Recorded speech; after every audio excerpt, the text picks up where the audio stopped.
الحمد لله رب العالمين والصلاة والسلام على سيد المرسلين وخاتم النبيين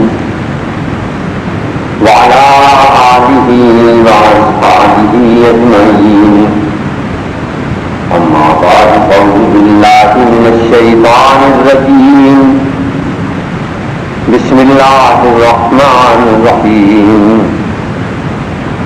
يا أيها الذين آمنوا كونوا قوامين بالقسط شهداء لله ولو على أنفسكم وبالوالدين والأقربين إن يكن غنيا أو فقيرا فالله أولى بهما فلا تتبعوا الهوى أن تعدلوا وإن تلووا أو تغرضوا فإن الله كان بما تعملون خبيرا صدق اللہ مولانا العظیم. محترم بھائیوں اور بہنوں، ہم الحمدللہ سورۃ النساء کی ان آیات پر جو اس کے 20ویں رکوع میں ہیں، یہ پہلی آیت ہے، آیت نمبر 135.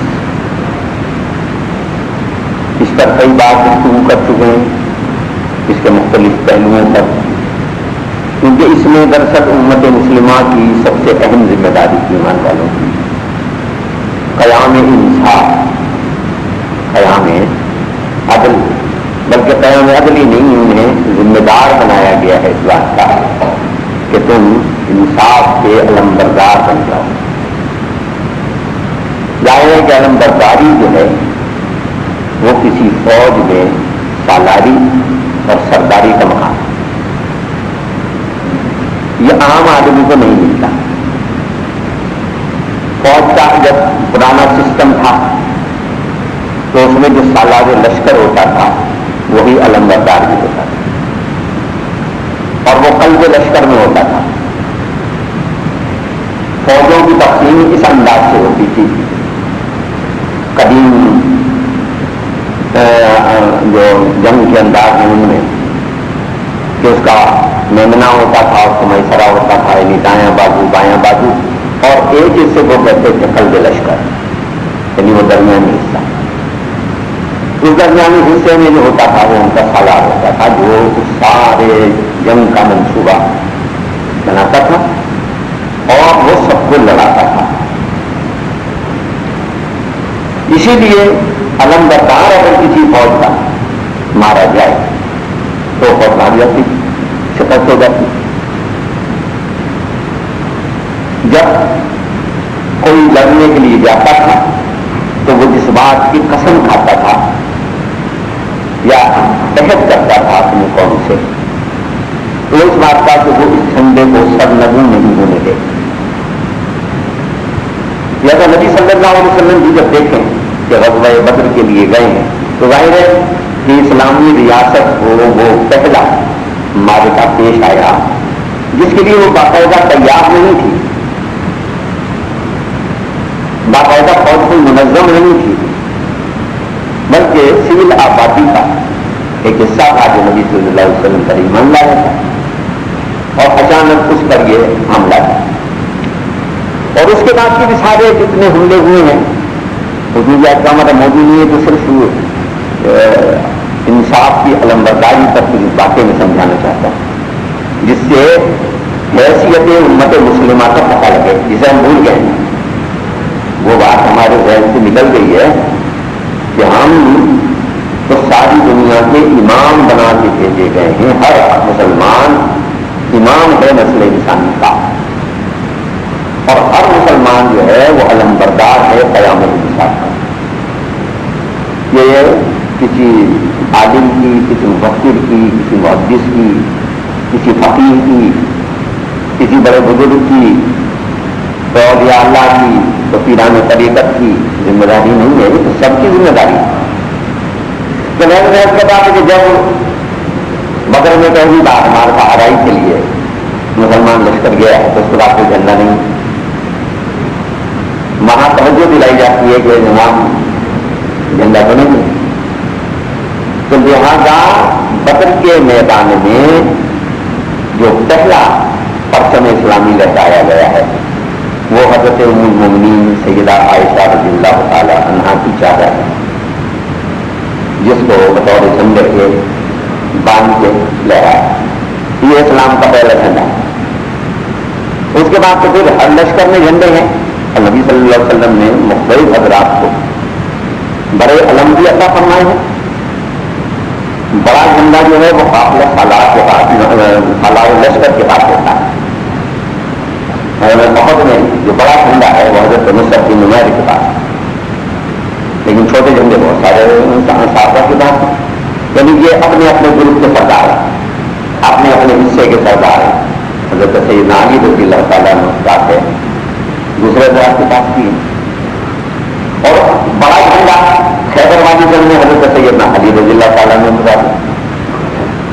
تو مقام یہ کہنے کا یہ ہے کہ یہ جو سالار لشکر ہے پورا مشرکین کی طرف سے جو سالار لشکر ہے وہ ابو جہل ہے، تو جھنڈا اس کے پاس ہے، وہ قلب لشکر ہے. اور جب وہ مارا گیا ہے تو وہ 1000 کا لشکر جو ہے تک ہو گیا، بھاگ گیا. حالانکہ ایک ہی آدمی مرا ہے. جب تک 68-69 آدمی ان کے مر چکے ہیں تو وہ نہیں بھاگے، لیکن وہ مر گیا ہے تو بھاگے. تو یہ حیثیت ہوتی تھی جنگوں میں امیر لشکر کی جو علم بردار ہے. غزوہ موتا کے لیے جا رہا ہے نبی صلی اللہ علیہ وسلم کا مرتب کرتا لشکر. اور ظاہر ہے کہ غزوہ موتا میں جو جا رہا ہے تو اس کے مد مقابل تو قبائل نہیں ہے چھوٹے موٹے، بلکہ امت الکبریٰ کا ایک باقاعدہ گورنر ہے اور ایک منظم قوم. اور یہ تعداد میں کوئی 3,000 کی کمی ہے. تو نبی صلی اللہ علیہ وسلم نے اس وقت جو بات ارشاد فرمائی اور اس پر ایک یہودی نے جو تبصرہ کیا وہ دونوں نے ہمیں سنا. انشاءاللہ ایمان کا ہوگا. لشکر کا سالار بنایا نبی صلی اللہ علیہ وسلم نے اور جھنڈا عطا فرمایا حضرت جعفر بن ابی طالب اور کہا اگر یہ شہید ہو جائیں تو پھر یہ جھنڈا جو ہے نہیں لشکر کا حضرت زید ابن حارثہ ہے اور کہا اگر یہ شہید ہو جائیں تو پھر جعفر بن ابی طالب، اور جب وہ شہید ہو جائیں تو عبداللہ بن رواحہ رضی اللہ تعالیٰ عنہ. اس طرح سے اور کہا اگر وہ بھی شہید ہو جائیں کہا کہ اللہ جس کو چاہے گا تو بنا دے.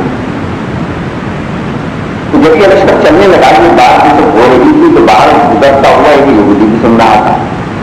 یہ تینوں سالار باہر نکلے تو اس نے کہا بات سنو، اپنے گھر وصیت کرتے جاؤ. کس بات کی کہ تم میں سے زندہ واپس کوئی نہیں آئے گا. اگر تمہارا پیغمبر سچا ہے واقعی سچا ہے تو جس کے لیے اس نے کہہ دیا ہے کہ یہ اور اس کے بعد یہ اور اس کے بعد یہ تو تم لوگ تم تینوں کو گئے. اور وہی ہوا کہ پہلے حضرت زید بن حارثہ گئے، حضرت جعفر بن ابی طالب گئے، عبداللہ بن رواحہ گئے اور اس کے بعد ہم اسے ملا. اور نبی صلی اللہ علیہ وسلم آئے کی شہادت پر بیان کرتے جاتے ہیں وہ بھی شہید ہو گیا، وہ بھی شہید ہو گیا، وہ بھی شہید ہو گیا. اللہ مسجد نبوی میں انہیں موتا کا نقشہ دکھاتا جاتا ہے. اب جھنڈا کس کے پاس آیا؟ کہا اللہ کی تلوار میں سے تلوار کے پاس. حضرت خالد بن ولید رضی اللہ تعالیٰ عنہ وہ سیف اللہ کا خطاب اسی ساتھ غلبے میں دیا.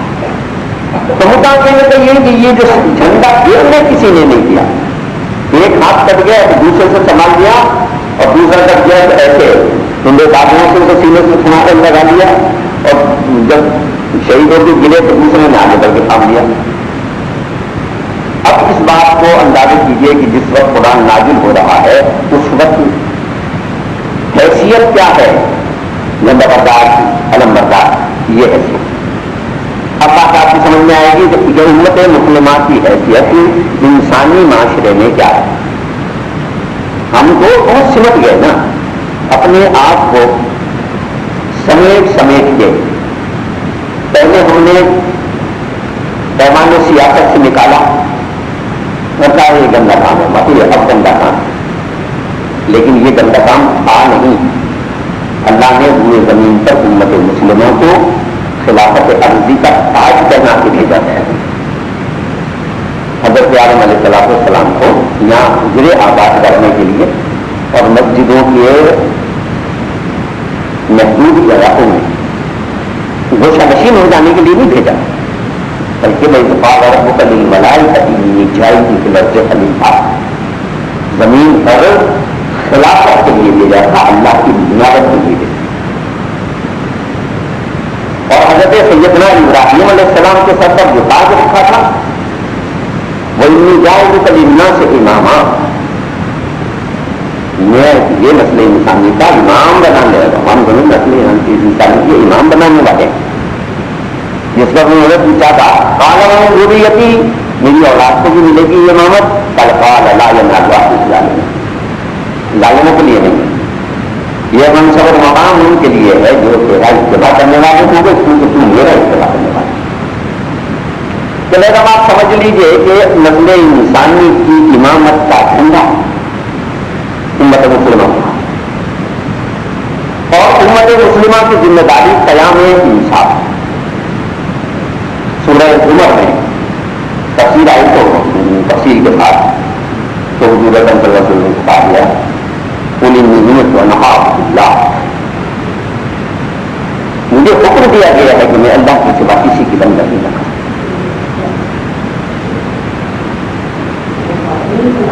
اور اسے خالص کر کے اللہ ہی کے لیے کروں۔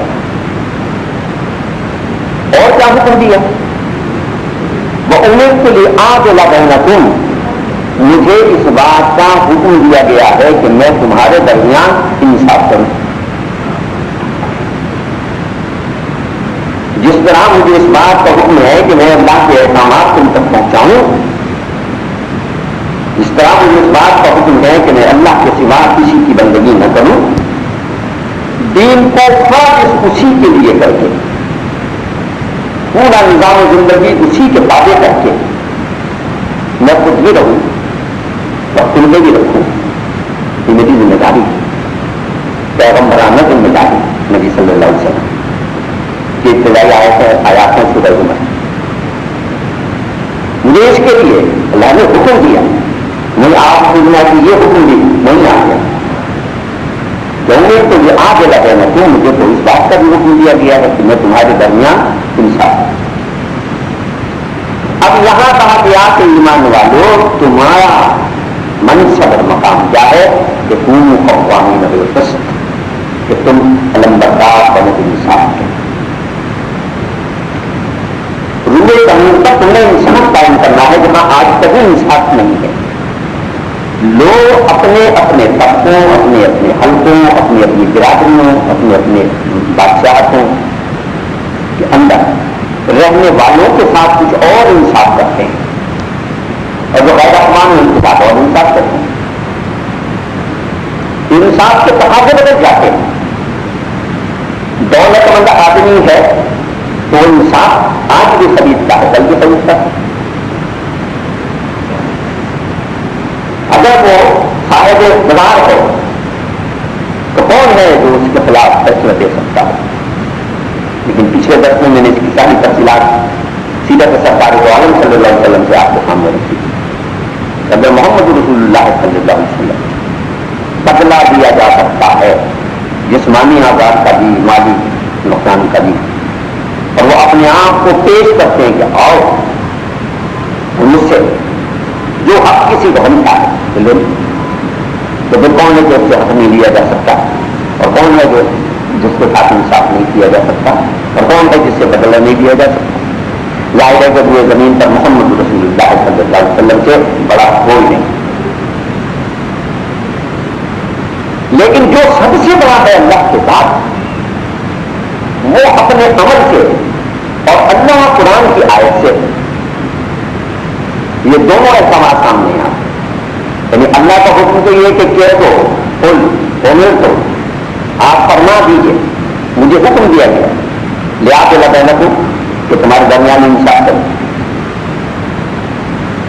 تو انصاف کرنے والا خود انصاف سے بالغ کر نہیں ہے. آپ نے اپنے ترجمے سے یہ بھی بتا دیا، بدل کے دن بھی بتا دیا، اور اس دنیا سے رخصت ہونے سے چند دن پہلے اپنے آپ کو مسجد نبوی میں پیش کر کے بھی بتا دیا کہ لو آ جاؤ، میں تمہارے سامنے ہوں، کسی نے کچھ مجھ سے لینا ہے تو لے کے مانگو، یہ میری طرف سے چاہیے. مجھ سے کوئی جسمانی آزار کسی کو پہنچا تو آؤ اور مجھے جسمانی آزار پہنچا کے بدل دے. میں نے کسی کے ساتھ کوئی ایسا کام کیا جس سے وہ دل برداشت کا ہوا، جس سے اسے تکلیف پہنچی، آزار پہنچا، میں ابھی یا آپ اس میں ایک بات آپ اور بھی غور فرما لیں کہ یہ انصاف صرف اتنی بھی سی بات نہیں ہے کہ جسے ہم نے عدالت کے دائرے میں محدود کر دیا، وہاں بھی انصاف کہیں نظر نہیں آتا. یہاں مقدمات اتنے طویل چل رہے ہیں کہ وہ محدود کی گلفوں کی طرح اختتام ان کا نہیں ہوتا. آج کئی نسلیں گزر جاتی ہیں دیوانی مقدمات میں، تو دادا اگر مقدمہ کرتا ہے تو کہیں جا کر تیسری نسل میں اس کا فیصلہ ہوتا ہے.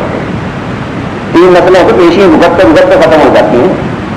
اور اگر یہ اس کو آپ کاؤنٹ کریں نا، اس نقصان کو جو 3 نسلوں کے گزرنے میں وقت کا اور پیسے کا ہوا، تو میرا خیال ہے ہر آدمی توبہ کر لے اس بات کو کہ کبھی انصاف مانگنے نہیں جائے گا.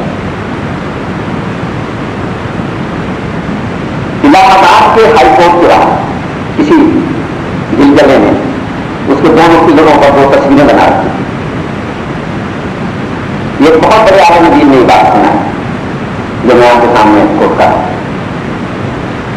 ایک تصویر کے نیچے لکھا تھا مدعی اور ایک تصویر کے نیچے لکھا تھا مدعا علیہ. صورت کیا تھی کہ مدعی کی جو تصویر تھی ایک پہلا آدمی کی تصویر جس میں صرف ایک کچھا پہنا ہوا ہے.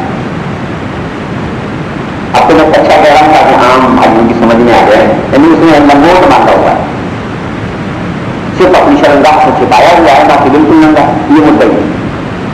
بابا جو عدالت میں آیا تو کپڑے وپڑے تھے اس کے پاس، عدالت سے گزرتے جس میں کپڑے بھی نہ رہے، صرف لنگوٹی رہ گئی. دوسری طرف جو مدعا علیہ جس کے نیچے لکھا تھا اس کی یہ تھی کہ اس نے ایک ہاتھ آگے رکھا ہوا تھا اور ایک ہاتھ پیچھے رکھا ہوا. گویا اس کے جسم پر لنگوٹی بھی نہیں رہی، وہ بالکل ہی بڑھنا ہو. دعویٰ کرنے والا بھی گیا اور دعویٰ جس پر ہوا وہ بھی گیا. دنیاوی عدالتوں میں انصاف کی کیسی حالت کی ہے. وہاں صورت حال کیا ہے؟ آج بھی آپ نظیر اگر دیتے ہیں، اگرچہ میں یہ نہیں کہتا کہ مکمل اسلامی نظام جو ہے وہ سب سعودی عربیہ میں نافذ ہے، لیکن قانونی نظام جو ہے وہ اسلامی. میں نے ایک بار مدینہ منورہ میں ایک بات دیکھی کہ 2 ارب لڑ رہے ہیں بازار، اور اشتعال اور غصے کی اس کیفیت میں تھے کہ اگر اس کیفیت میں ہمارے یہاں کا کوئی آدمی ہو تو ایک دوسرے کو مارے، آنکھیں سب منہ سے جھاگ جاری، اور وہ عربی میں پتہ نہیں کیا جاتی کہ ایک دوسرے کو کہہ رہے تھے، لیکن ہاتھ دونوں نے پیچھے باندھ رکھے تھے کمر کے پیچھے. میرے لیے یہ بات بڑی انوکھی تھی اور میں چھوٹی چھوٹی باتیں دیکھ کے ان پر سوچنے کا آدمی ہوں اپنی خدائی سے دیکھتا رہا. ان میں سے کسی ایک دوسرے کو کسی نے نہیں مانا، ہاتھ ہی نہیں کھولے. وہ ایک دم بازار والے آئے ان کو الگ کرا دیا، چلے گئے بڑبڑاتے ہوئے جو کچھ کہنا تھا وہ کرے. میرے دوست کی دکان کی کسی بازار میں نے ان سے پوچھا کہ کیا ہوا؟ یہ دونوں اتنے سخت اشتعال میں تھے مگر کسی نے ایک دوسرے کے جسم کو ٹچ نہیں کیا، اور ٹچ کرنا تو بڑی بات ہے، انہوں نے کمر پر ہاتھ میں باندھے ہوئے تھے. یعنی اشتعال میں تو آدمی کا ہاتھ کھلا ہوا ہوتا ہے، یا ڈیفینس کے لیے یا ڈیفینس کے لیے، مارنے کے لیے یا مارتے بچنے کے لیے. انہوں نے ہاتھ پیچھے باندھ رکھے. وہ ہنسا. اس میں بات یہ ہے کہ یہاں کے قانون میں بات کی یہ طے ہے جس سے بچنے کے لیے انہوں نے ہاتھ پیچھے باندھے ہوئے تھے اس اشتعال میں بھی کہ اگر ان میں سے کسی نے ایک نے بھی پہل کر دی اور دوسرے کے پپڑ مار دیا اور دوسرے نے پتھر اٹھا کے اس کا سر توڑ دیا، تو ظاہر نقصان تو سر ٹوٹنے پر ہوا، میں پتھر پر نہیں ہوا۔ عدالت کسی بازار میں آئے گی، یہیں بیٹھے گی، یہیں کے لوگوں کی گواہیاں ہوں گی، دو بندے فیصلہ ہو جائے گا، جس میں وہ صرف ایک ہی سوال کریں گے کہ پہل کس نے کی، اگر اس کی تصدیق ہو جائے گی کہ پہل اس نے کی تو چاہے اس کا سر ٹوٹا ہوا سزا اسی کو جس نے پہل کی۔ لہٰذا اس لیے ان دونوں نے آپ پیچھے آنے ہوئے تو جو زیادہ چیزیں ہیں پہل نہ ہو جائے ہمارے سے۔ تو اب آپ دیکھیے یہ صورت حال ہے کہ انصاف اس وقت ہوتا ہے کہ جب انصاف ہوتا نظر آئے اور اس کے وقوع میں آنے کے لیے کوئی تیسری چیز رکاوٹ ہو۔ شاہ فیصل کا وقوع ہوا قتل کا، جس آدمی نے کیا تھا وہ بھتیجا تھا، لیکن آپ دیکھیں اس کا سب قلم کیا گیا اور عدم اعلان سر عام ہوا۔ یورپ نے بہت بدنام کیا سعودی عربیہ کو، پکچر بنائی ڈیکرین سے، یہ اس شہزادی کے نام شاہی خاندان کی ایک لڑکی تھی، مجھ سے کوئی برا عمل سرگرم ہوا اسے سنسار کیا، تو اس بنیاد پر وہ چھوڑی نہیں گئی کہ وہ شاہی خاندان سے ہے تو لہٰذا بے آبروئی ہوگی، وہی ہے تو چھوڑ دو۔ ظاہر ہے کہ سنساری جو ہے وہ سب سے بڑی سزا ہے اسلام میں، جو بدچلنی کر دی جائے، اور اس صورت میں جب کہ بدچلنی ثابت ہو جائے اور جس پر ثابت نہیں ہو وہ شادی شدہ ہو۔ اور اس میں بھی اسلام کا نظام انصاف اس قدر سخت پابندیاں لگاتا ہے، قتل کے مقدمے میں 2 گواہیوں کا فیصلہ ہو جاتا ہے، لیکن بدچلنی کے مقدمے میں 2 گواہیوں کا فیصلہ نہیں ہوتا۔ پہلی 4 شاہد لازمی ہیں اور 4 شاہد آئیں، 3 شہادتیں دے، چوتھا دینے سے انکار کرتے ہیں، یعنی چوتھا جو ہے وہ بات نہ کرے تو 3 نے کہی تو پھر ان تینوں کو سزا ہوگا۔ یہ اگر سبق کہلاتی ہے، ان سب میں کوڑے مارے جائیں اور ہمیشہ کے لیے یہ مضمون شہادت ہو جائیں گے، ان کی کوئی شہادت قبول نہیں کی۔ انصاف کے قیام کے لیے جسے امام اس امت کو بنایا ہے اس کی قرآن نے پوری نگرانی کی۔ تو میں نے سمجھا کہ مثال آپ کو اس لیے دی کہ آج بھی ہوئے زمین پر جہاں کہیں اسلام کا چھوٹا سا حصہ، پورا اسلام نہیں، ملوکیت ہے وہاں، غیر اسلام میں کسی ملوکیت کا کوئی تصور نہیں ہے، ہر آدمی میرٹ کی بنیاد پر قیادت کے منصب پر پہنچ سکتا ہے۔ جس طرح سیدنا ابوبکر صدیق پہنچے، سیدنا عمر پہنچے، سیدنا عثمان پہنچے، سیدنا علی پہنچے، سیدنا امام حسن پہنچے، اللہ آدمی کو خیال رضوان اللہ تعالیٰ۔ کسی نے یہ نہیں پوچھا کس کے بیٹے، کس کے پوتے، کیا خاندان، سورج شکل کیسی، مال کتنا، نہیں، سب صلاحیت کتنی، صالحیت کتنی۔ جب زیادہ بات ہو رہی ہے انصاف کی تو انصاف کے بارے میں یہ سمجھ لیجیے کہ ہم امام ہے انصاف، اور ہمیں ہر معاملے میں کوشش کرنی ہے کہ یہ انصاف قائم ہو اور ہم کسی نہ انصافی کا ساتھ نہ دیں اور ہمارے ہاتھ سے کسی انصافی تقاضے کو کوئی نقصان نہ پہنچے۔ فرمایا اپنے بھائی کا ساتھ ہو، ظالم ہو مظلوم، یہ حدیث سے لکھ آئے نبی صلی اللہ علیہ وسلم کا ارشاد۔ صحابہ نے پوچھا کرتا یہ بات تو سمجھ میں آ گئی کہ اپنے بھائی کا ساتھ دو، اگر وہ مظلوم ہو تو بچاؤ، لیکن یہ بات سمجھ میں نہیں آئی کہ ظالم ہو تو پھر کیا ساتھ دو، ساتھ میں بھی مارو، اسے ظلم کرنے سے روک دو، یہ اس کا ساتھ دینا ہے، اس کو ظلم نہ کرنے دو، کیونکہ ظلم کرنے سے صرف اتنا ہی نہیں ہے کہ ایک مظلوم آدمی کو تکلیف پہنچے گی، مظلوم آدمی کی تکلیف کا تو اضافہ ہو جائے گا۔ اگر 2-4 تھپڑ مار دیے تو گھنٹے 2 گھنٹے میں اس کی تکلیف دور ہو جائے گی، کوئی کا کانٹ ٹوٹ گیا ہے تو 2-4 دن میں تکلیف دور ہو جائے گی، لیکن وہ مارنے والے کے لیے جو تکلیف انتظار کر رہی ہے وہ فی امد ممددہ، وہ ایسی آگ ہے جو لمبے لمبے ستونوں میں بند کر کے رکھی گئی، وہ ایسی آگ ہے جس کا کوئی نہ قتل ہے نہ جس میں کی مثال ہے، کتاب وہ ایسی آگ ہے وہ تو ایسی ہے کہ تب تک ہو جاتا فدا، وہ تو ادھر جسم کو چھوتی ہے، ادھر تک سے دل تک پہنچ جاتی ہے. یہ تمہاری آگ، یہ تو بیچاری بے عقل آگ ہے، اسے نہیں پتا کتنا جلانا ہے اور کسے جلانا ہے اور کسے نہیں جلانا. آپ اپنے ایماندار کو کہیں گے اسے بھی جلا دیں، بدنام کو کہیں گے اسے بھی جلا دیں، ظالم کو کہیں گے اسے بھی جلا دے گی، مظلوم کو کہیں گے اسے بھی جلا دے. اللہ نے اپنے آپ کی اس کو نسبت بھی اپنے سے دی ہے کہ وہ ہے جسے اللہ نے بہکایا. یہ نسبت اس کی شدت کے اظہار کے لیے، وہ آپ جو اللہ کی بہکا ہوئی آپ، تو وہ آپ کیسی ہے کہ وہ باخبر ہے، لگا کو جو بھی بولتا ہے اطلاع، وہ اطلاع اسی تک تلیوں سے تب تلی والا ہے. وہ تو بڑی باخبر آ ہے، وہ تو کٹول کے ڈھونڈ کے ان سے کتنا جلانا ہے کتنا نہیں جلانا، کتنے تکلیف پہنچانی اور کتنے تکلیف نہیں پہنچانی. ایسی آپ تو لہٰذا اگر اپنے ظالم بھائی کو آپ امداد دے رہے ہیں ظلم سے روکنے کی، تو اسے جہنم سے بچا رہے ہیں، اللہ کی سزا سے بچا رہے ہیں. کسی کو مارنے سے روک رہے ہیں، کسی کو قتل کرنے سے روک رہے ہیں، کسی کو بیوہ اور یتیم پر ظلم کرنے سے روک رہے ہیں، تو آپ اس کی عاقبت سناتے ہیں، اس کو اتنا بڑا فائدہ دے رہے ہیں. یہ چھوٹا فائدہ ہے کہ یہاں یہ آدمی کی جان بچ رہی ہے، ایک بیوہ کا مکان بچ رہا ہے، ایک یتیم کا سرمایہ بچ رہا ہے. یہ چھوٹا فائدہ ہے، یہ بھی فائدہ ہے، لیکن جسے ہم بڑا سمجھتے ہیں. لیکن آخرت پر یقین رکھتے اور آخرت کے مقصد نظر سے دیکھیں تو وہ بڑا فائدہ ہے کہ ہمارا بھائی جو ہے دوزخ میں جانے سے بچے، اللہ کے عذاب سے بچی، اللہ کی پکڑ سے بچی. تو ہم سارے انصاف کے علم بتا. تو میں اب یہ کہنا تھا کہ اگر انصاف کرنے والا، انصاف کی نگرانی کرنے والا خود انصاف کو توڑے گا تو انصاف نافذ نہیں ہوگا. دنیا کے تمام دساتیر اور تمام آئین اٹھا کے دیکھنے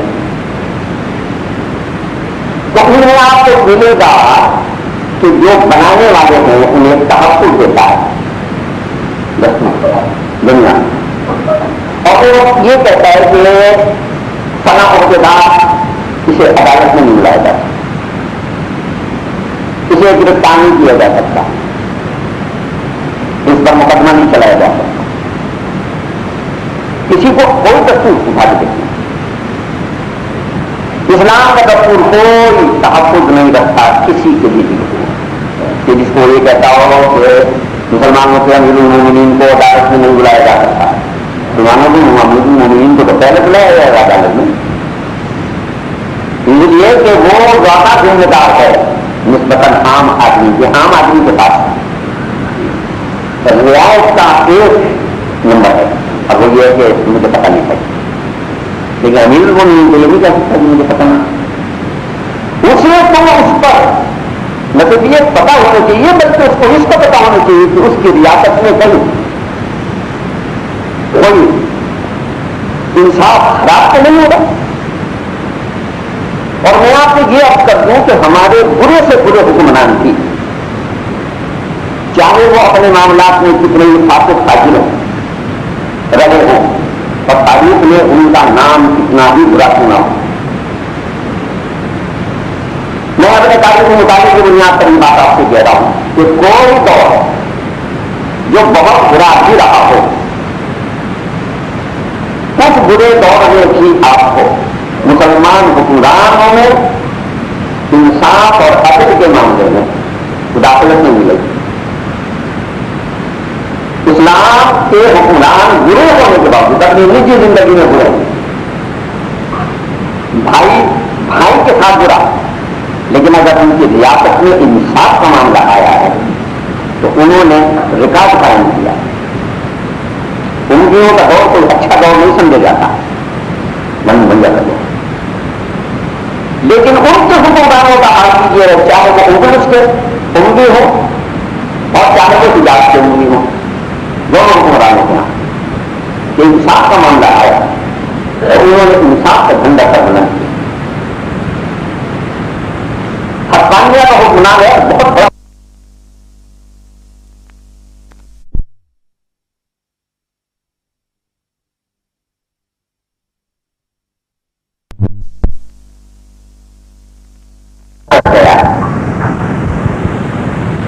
سیدھا کرنے کے لیے کچھ زمین ایسی ہے جو ایک بڑھیا تھی، تو جو محل بنانے کا ذمہ دار ہے وہ اس کے بعد جاتا ہے کہ یہ بادشاہ سلامت کا محل بن رہا ہے، امیر المومنین کا محل بن رہا ہے، تمہیں منہ مانگے پیسے دیں گے اور دے دو، لیکن یہ نہیں دیتے۔ آج کوئی بڑھیا یہ نہیں کر سکتی، چھوٹا سا عہدیدار بھی آ کے ذرا آنکھ سے دکھا دے تو کہے گی کہ بغیر پیسے ہوئے نہیں، اس نے کہا نہیں دیتی۔ اس نے زبردست اس کا قبضہ کر لیا، جو محل بنانے والا افسر تھا، اور تعمیر کر دی۔ اس نے دوسرے دن بادشاہ کے یہاں رکھا دے اللہ سمجھے کہ میری زمین پر میری مرضی کے خلاف قبضہ کر دیا گیا۔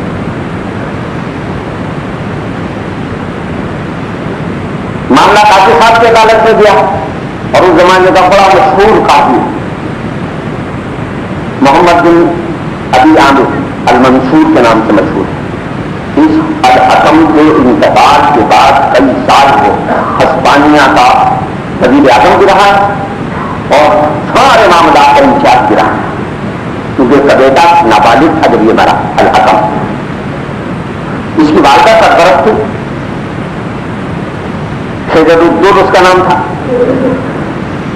اور ابو العامر منصور جو تھا وہ وزیر اعظم۔ اس زمانے میں وہ قاضی تھا جب وہ گرجا تھا اور الحکم کا معاملہ پیش ہے۔ الحکم نے گرجا کو بھی بلا دیا، بادشاہ امیر المومنین کو بھی بلا دیا، معاملہ پیش ہوا۔ جب پوچھا امیر المومنین یہ جگہ آپ کی ہے؟ یہ جگہ میری ہے۔ آپ نے قبضہ کی؟ اس نے کہا میرے علم میں نہیں۔ گریا سے پوچھا، گریا نے کہا میرے پاس میں یہ میرا افسر آیا تھا، میں نے انکار کیا، اس نے زبردستی قبضہ کر لی۔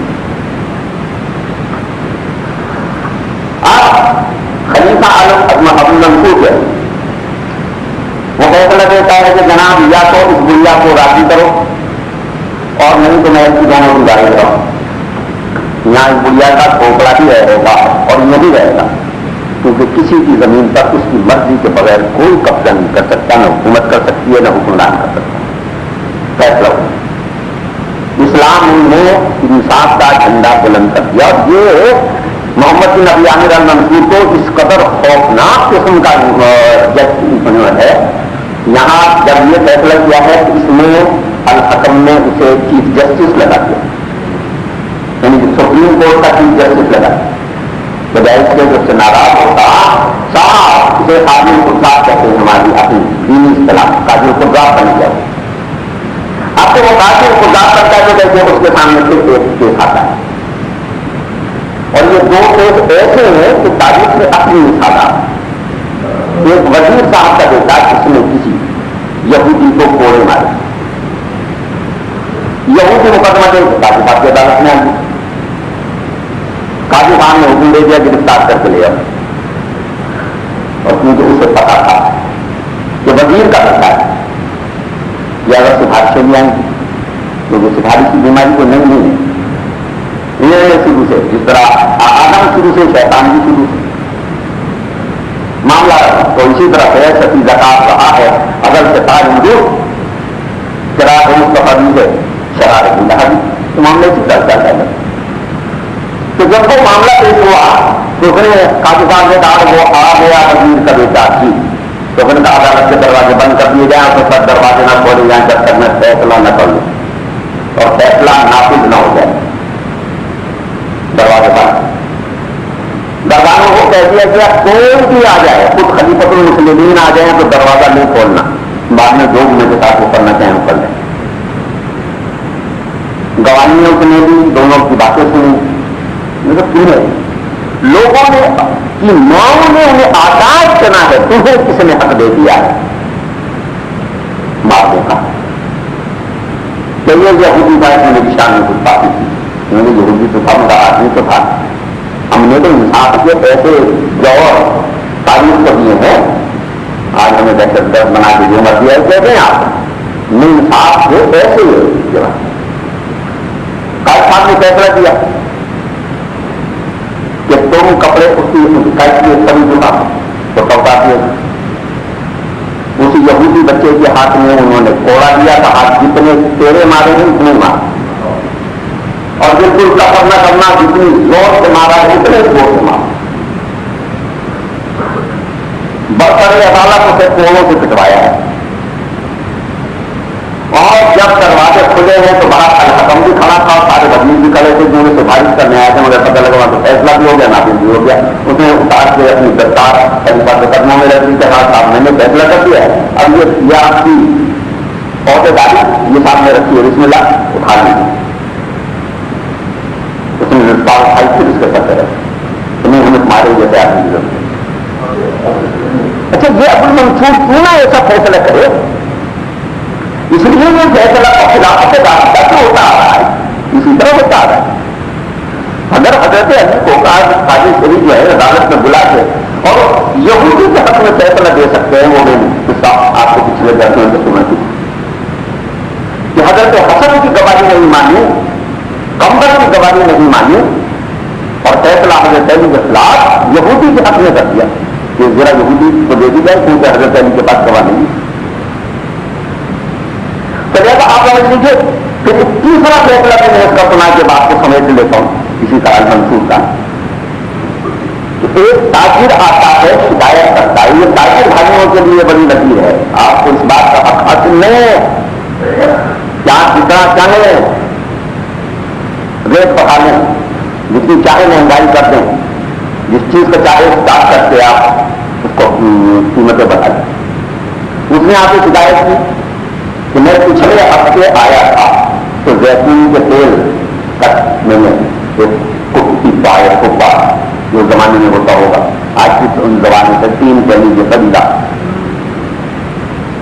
تو میں قیمت آج بھی کے دور کے حساب سے بتا رہا ہوں، مگر 150 روپئے کا تھا جی، اور میں آیا ہوں ہفتے بھر بعد تو یہ 250 روپئے مانگ لیں، میں 100 روپئے بڑھا دوں۔ انہوں نے تاجر کو بھی بلا دی تو مجھے یہ تم نے بڑھایا، میں تو چھوٹا سا تاجر ہوں، مطلب اس تجار میں ہوں، وہ عامر صاحب ہیں، اچھا وہ روزانہ تمہارا ریٹ کھولتے ہیں، جو ریٹ وہ کھولتے ہیں وہ ساری منڈی کا ریٹ ہوتا ہے۔ انہوں نے ہمیں ملک التجار کو بلا دیا۔ ملک التجار جو ہے وہ ابو المنصور کا دادا ہے، یہ فیصلہ آج اس نے اپنے دادا کے خلاف ہے۔ مجھے پوچھا، انہیں حضرت امام مالک سے مرضی 2 حدیثیں سنائی، کہ یہ ریٹ بڑھانے کا آپ کو کس نے دے دیا؟ سارا مال پورے اس ٹائم کا میں خریدتا ہوں، جو چاہے ریٹ مقرر کروں، تم ریٹ نہیں مقرر کر سکتے اور اس سالانہ طریقے سے نہیں کر سکتے، سب پابندی لگائی ہے اسلام نے۔ یہ منافع آٹے میں نمک کے برابر ہے، کہ نمک میں آٹے کے برابر نہیں ہے کہ 3 سے 100 روپئے بڑھا دو، یہ شارٹیج ہو گئی ہے۔ اچھا بتاؤ تمہارے پاس اب اس وقت مال کتنا ہے؟ اس نے کہا جی حساب ہی تو نہیں، اتنا ہے کہ میرے پاس کوئی حساب نہیں ہوتا۔ اس نے کہا تھا جب تم نے یہ کام شروع کیا تھا تو کتنے سرمایہ سے کیا؟ اس نے کہا جناب میں نے کاروبار شروع کیا تھا تو 30,000 دینار سے شروع کیا تھا، اب تاکہ کا فیصلہ کریں۔ انہوں نے کہا اس کا سارا مال و اخبار، سارا کاروبار، باہر سے بیت المال وقت 30,000 جو اس کا اصلی راس المال ہے وہ اس کو دے دو، اس میں سے بھی 10,000 جرمانہ، یعنی 20,000 دے دو تاکہ ریاض کرے نو یہ کاروبار شروع کریں۔ باقی سارا چیزیں قوم سے اس میں ناجائز منافع تھوڑی مصیبت میں ایسا ہے کہ اگر یہ مال اس کا نہیں ہے، یہ مال قوم کا ہے، تو ہم قوانین بالقسط ہیں، امام ہیں انصاف کے اور قیام انصاف کے۔